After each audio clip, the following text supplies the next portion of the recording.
Hello everyone, it's me again. I'm back again with another video. My name is Abdullah Abu Rob for the people who never watched my videos before. I'm a Palestinian guy from Jenin, specifically from the village of Qabatia. And I'm trying to give my perspective on things and to talk about Palestine and give basically the view and situation of a Palestinian himself, who is from one of the most dangerous parts of Palestine, second most dangerous part of Palestine. So I wanted to talk today about a channel of a guy called Ryan Macbeth. Ryan Macbeth has made a lot of videos lying on Palestinians, defending Israelis, making stuff up, rejecting really clear facts about the conflict. So I've gotten really sick of seeing all these lies, and I've decided that I want to just reply to all of his lies and misconceptions. So I do have a list here of things that I want to go through, and I do have evidences to prove everything that I'm gonna also refute as well.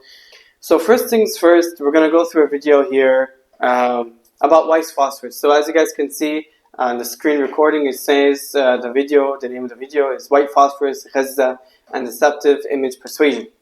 So before we go into this video here, I just want to make something really clear. I'm going to try to be as professional as possible, but of course, this guy is a liar, and he's an Israeli bootlicker. And I've seen videos of him mocking Palestinian deaths and martyrdom, where I can't remember exactly what the title of the video was, but there was a video he had where he was basically saying that Palestinians are happy to get bombed because we say we're martyrs, and he was making fun of us, saying like Alhamdulillah and stuff like this. So I don't really have respect for the guy, to be honest. So I might go off sometimes here and there. It's just natural.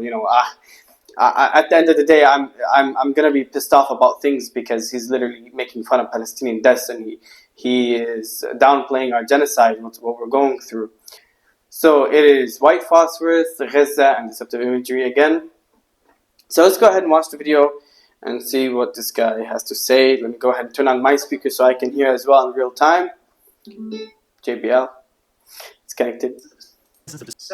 Deceptive imagery persuasion, or DIP, come out of the incursion into Gaza. The Twitter username Rami Abdul claimed this explosion was white phosphorus. I don't believe it is for a number of reasons. White phosphorus is typically used to create smoke screens, although it can be used as an incendiary. You don't typically need a smoke screen when it's dark outside. The other issue is that if Israel was using it as illumination, you would use parachute flares, not a white phosphorus round, and Israel uses modern night vision equipment. You don't want to give up an advantage in a fight. You want it dark. You would also use multiple rounds for an effective screen, not just one. Oh, this was probably a missile interception. Now, the next thing that happens is people complain white phosphorus is a war crime. According to the International Committee of the Red Cross, the use of white phosphorus is treated as any other weapon. Meaning you can't use white phosphorus against civilians, but you can't use any kind of artillery against civilians. Listen, some of you may be meeting me for the first time. I'm always going to be fair when it comes to this stuff, and I'm going to give you the correct information. No, you're not fair about it at all. So what I do have here, as you guys can see, so I want to go through these pretty fast because I did actually try to record a video earlier and it turned out to be like 5 hours long. I'm going to try to go through this a little bit speedy. So here, questions and answers on Israel's use of white phosphorus in Gaza and Lebanon.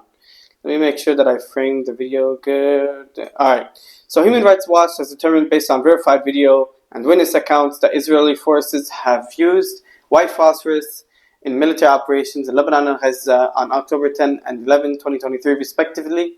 The videos show multiple airbursts of artillery-fired white phosphorus over the Gaza city port and 2 rural locations along the Israel border. So there you go, you have proof that they did use it, so you don't have to make stuff up, you don't have to lie. I wonder, when I'm proving you wrong in this stuff, will you actually come back and take back your words, or you're going to stick onto the same lies that you've been spreading all this time?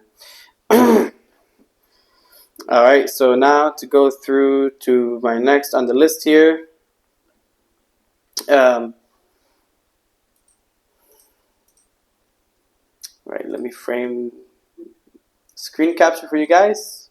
Now, IEDs Play that from So the there's been start. some footage in the West Bank of a bulldozer tearing up a road. And the West Bank is a predominantly Palestinian enclave that was captured from Jordan by Israel during the Six-Day War in 1967. Living conditions weren't that great before the Israelis started destroying roads. So why the heck are the Israelis destroying roads? The answer is IEDs. Or improvised explosive devices. Now, I know you're probably thinking, Hey, I saw this movie. now IEDs are a relatively recent phenomenon in Israel, mainly because Gaza has access to the sea and Egypt. Lebanon has access to Syria. So Palestinians in Gaza make rockets. Palestinians in Lebanon have access to North Korean and Iranian missiles. But because of its location near Jordan, not a lot of arms reach the West Bank. So Palestinians make IEDs. which they plant near roads to destroy Israeli convoys. It sucks that Israel. So I just want to comment on this real quick. If you don't want your convoys, your army convoys to get blown up when they're invading a country, maybe stop invading the country, then you wouldn't have to worry about that to begin with. Palestinians have a right to defend their lands, their homes, their families. It is not illegal by international law to defend your home, and it's a form of resistance. Yeah, there's nothing wrong with that, buddy. Israel has to do it But they're not doing it for humiliation. They're doing it because of military necessity. because it's faster and safer for Israel to just destroy the road. It doesn't matter if it's faster. They don't need to be there to begin with. That's the whole point. They're illegally entering another country to go kill families and people and innocent people. No, they shouldn't be there to begin with. That's the whole point. Disarm each IED. All right, so that's that. And now let's go into the evidences that we have. Actually, it is a war crime to destroy roads and civilian infrastructure. All right. So it's giving an example here. Let me go ahead and fix the screen capture. All right, it's already good. Between late 2017 and July 2020, the army destroyed at least 12,000 buildings, mostly homes. Okay, so this is going over what the actual Egyptian army did in the Sinai. So to skip more forward, we can read this part here. Over the past 7 years in northern Sinai, the Egyptian army has unlawfully evicted tens of thousands of residents, destroying their homes, farms, and livelihoods, said Joe Stork. I don't know who that is. Deputy Middle East and North Africa Director at Human Rights Watch. The demolitions and evictions reflect an abusive official mentality that dismisses the well-being of Sinai residents, which is key to the region's security and stability. Okay, so it doesn't specifically mention that it is a war crime in this specific post here, at least as far as I can see. It could be in the article. I didn't read the entire article. It's a really long article. But I do have something here from B'Tselem. B'Tselem is an Israeli human rights organization, and they're saying Israel has tried to justify some of the attacks by claiming it did everything in its power to avoid harm to civilians, by giving them advance warning to evacuate the premises. However, whether or not civilians were harmed is a separate question. If an object is civilian, attacking it is unlawful, even if not a single person is killed. So that is illegal. And this is, again, it's an Israeli organization. It's an Israeli organization. So, it is actually illegal against international law to be bombing civilian targets, civilian buildings, civilian roads. And of course, we already know that Israel does it purposely anyway. Even if they won't do it unintentionally, they do it intentionally anyway of innocent Palestinians. So this is this video here, why Israel demolishes Palestinian homes. He's going to try to find the justification. He's such a bootlicker. He's going to find the justification to why my family back home should have their houses destroyed, basically. Israel seemingly destroy Palestinian homes indiscriminately? Well, the real answer is that they might not be as indiscriminate as you think. And a lot of it has to do with the Iranian supplied Haseb Fajr 1 rocket. Which, by the way, is supplied by the Iranian government, not the Iranian people, because the Iranian people... Oh my God. Now, since YouTube wants to become a channel where they do silly dances and makeup tutorials... My video on the topic has been ad-limited and demonetized. Oh no, you're complaining that YouTube is not monetizing your videos when you're justifying international crimes. The money thing isn't that big of a deal, even though this is how I pay my rent now. The problem is that when YouTube ad limits something, they don't serve it out to everybody, because if they can't make money on ads, why should they show it? So go to ryanmcbeth.substack.com. Where I can show a pretty ingenious way of launching rockets that absolutely screws the poor Palestinian civilian homeowner who owns the house that's going to get wrecked. All right. So, he's mocking it, and his total, he has a lack of empathy, and he has a lack of respect when it comes to talking about Palestinians. This is pretty obvious. So, all right, so let's go ahead and go over this one right here. So I do have a video, again, so the last video about Palestinian homes, again, we already went to the proof that it's actually illegal to destroy civilian infrastructure. So now here's a video of him trying to just explain something to an Oxford professor. I already replied to the video in the comment section. I'm just going to read that comment after I show you guys this video. Professor was at a loss for words about a UN veto of a ceasefire in Gaza, with the question who can stop this. So I looked up the professor's website. And while she seems pretty highly educated, it doesn't look like she ever served in the military, so she may not have the tactical tools in her toolkit to... Tactical tool. Okay, I know I said this, I'm going to read the comment, and I know that my comment is probably going to be exactly what I'm about to say, but I'm going to be honest with you. Being in the army, being in the military does not make you some type of political scholar or strategic analyst. That's not how it works. Like, she's by far more educated than you, and the majority of Marines in the American Army are, they have literally a stereotype that they're dumb. So I don't know what position you were in the American Army, but I mean, it's not a defense like, oh yeah, but I was in the army, so I know everything about war, I know everything about politics and history. No, you don't know actually what you're talking about. You should just keep your mouth shut, because you're just creating more harm than benefit. You're not educating anybody. You're just spreading misconceptions and lies. And I'm going to prove you wrong. I'm going to continue to prove you wrong until the end of this video. So you're saying that let me just continue the video. Understand what's going on. So, Professor, allow me to guest lecture for a moment on the tactical situation in Gaza. I even got dressed up for the class. So to start, Hamas actually attacked Israel on October 7th, and if you don't want the consequences of a war, don't start a war. This war can end tomorrow if Hamas releases all the hostages and lays down their weapons. Okay, I'm gonna let it play. I already have the reply. Now, that's probably not going to happen, because the Palestinian people will probably get to Hamas before Israel does, and they will treat Hamas the same way the Libyan people treated Gaddafi. That would never happen. That would never ever happen. What are you talking about? What are you smoking? You're like getting so obese that the fat is going to your brain. It's affecting your brain. Hamas needs a third country to flee to and live in exile. Any takers? So the only way this can end, and for the Palestinian people to have the shot at a democracy in Gaza, is for Israel to capture or destroy every single Hamas militant. Okay, but everybody's a Hamas militant. Everybody. That's the exact, like, you're going down the path of the justification of killing every single civilian, basically every single Palestinian civilian, because basically what the Israelis are doing, they're saying that, well, this guy might not be a fighter right now, but he could be a fighter tomorrow after we kill his family. So that's why we have to kill him too. This is the same exact mentality that the Israeli army is having. Why are you such a bootlicker? You have the Israeli boot so down, it's like so far down your throat. It's affecting, even the way you're speaking. It's everything that's coming out. It's just bullshit. Dismissed. All right, so class dismissed. Yeah, thanks a lot for nothing. Okay, so let me go ahead and read my comments here now. Of correcting this guy. The war did not start on the 7th of October. Here's further proof that you don't know anything what you're talking about. You're just making shit up. Just stop talking about the subject if you don't know. So here we have a post. You could literally just Google searched it. It's common knowledge.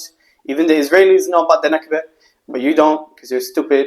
Alright, the Nakba. The catastrophe was the ethnic cleansing of Palestinians in mandatory Palestine during the 1948 Palestine War through their violent displacement and disposition of land, property, and belongings, along with the destruction of their society, culture, identity, political rights, and national aspirations.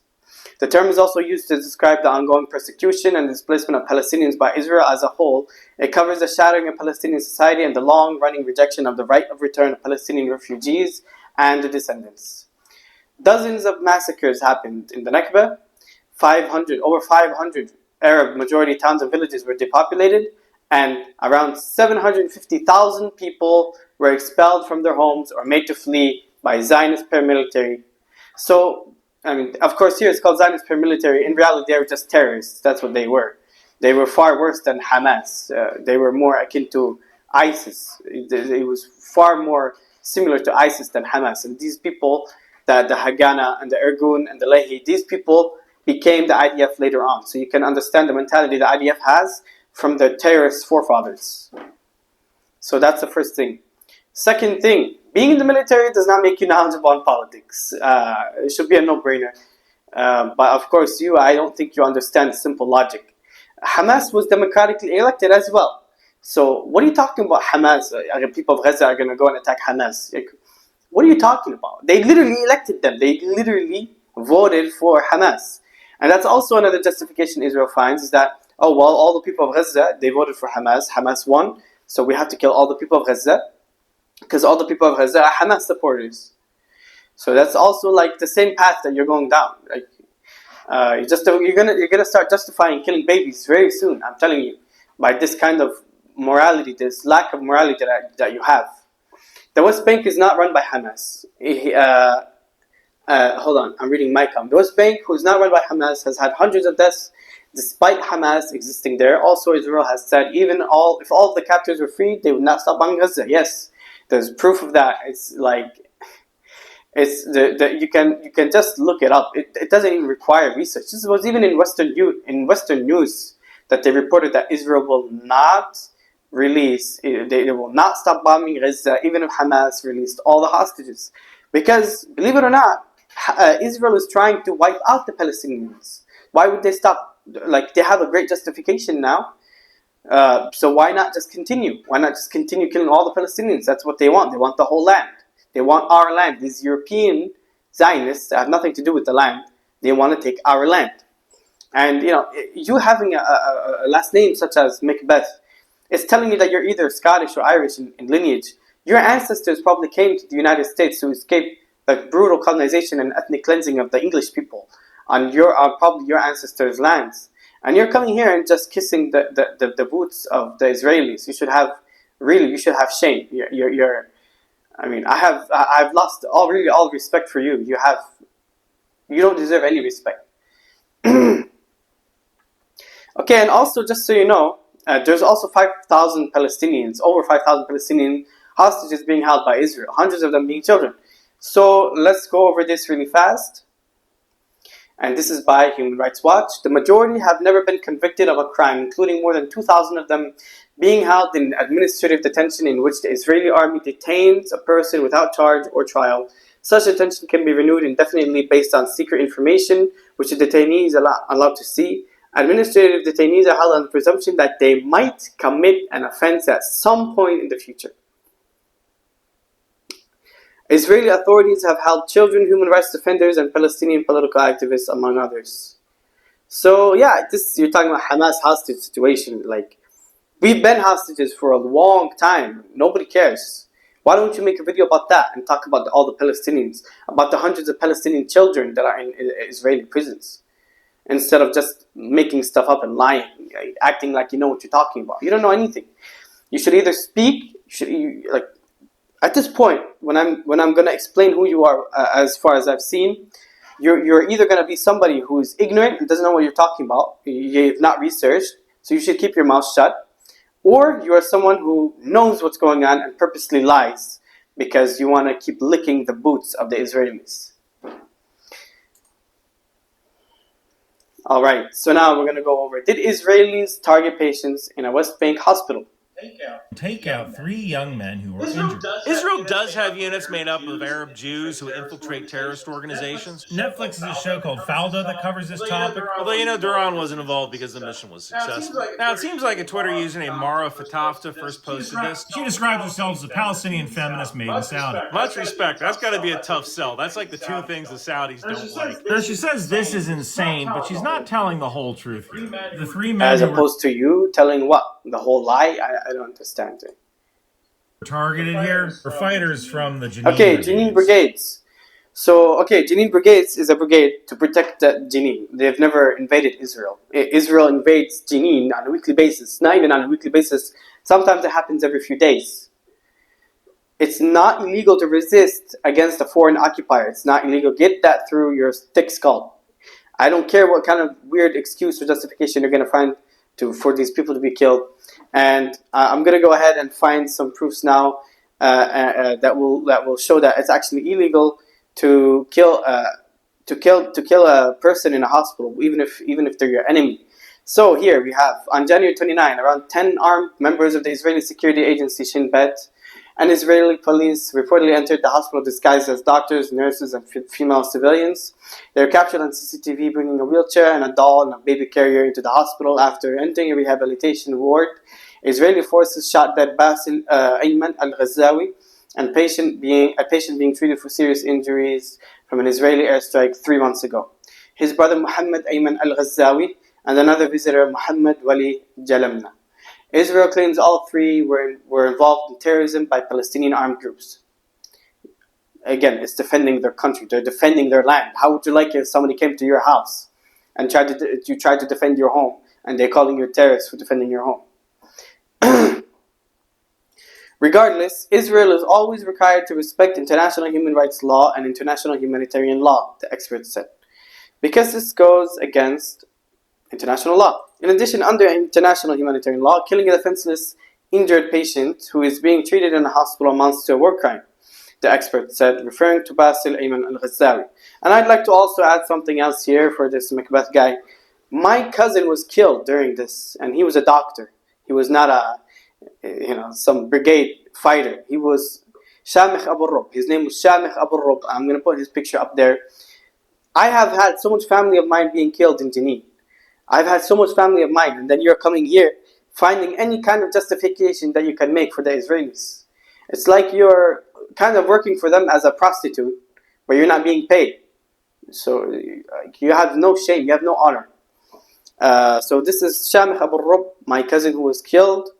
Of course, when Israel attacked the hospital, all he was doing his job, treating patients. That's why he went to study for. He was a doctor.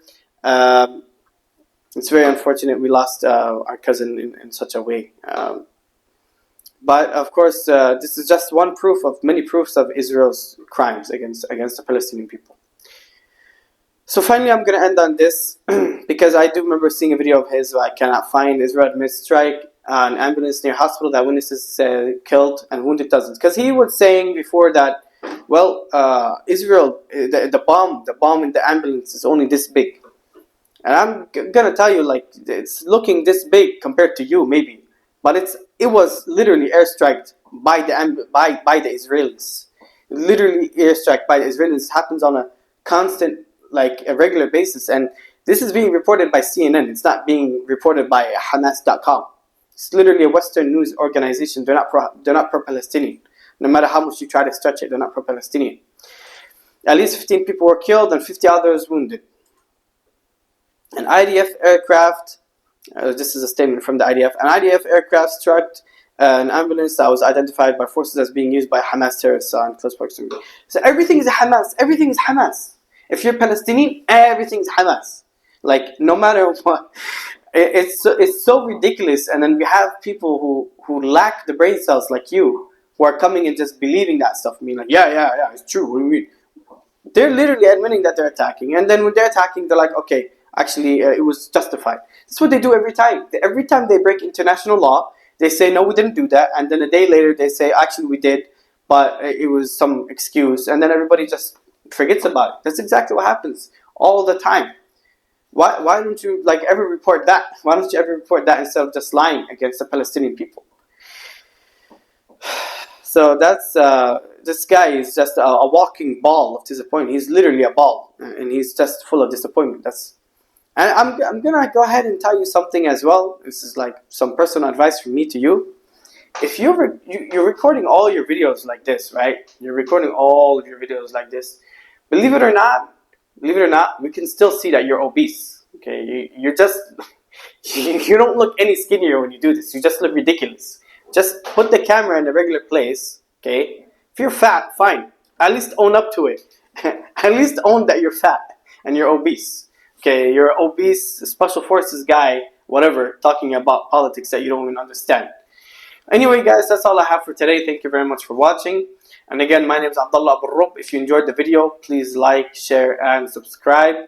And please share this video as far and wide as possible, so that more people can see and can be shown the truth of what's going on in Palestine. So I hope you guys all have a nice day, and I'll see you guys in the next video.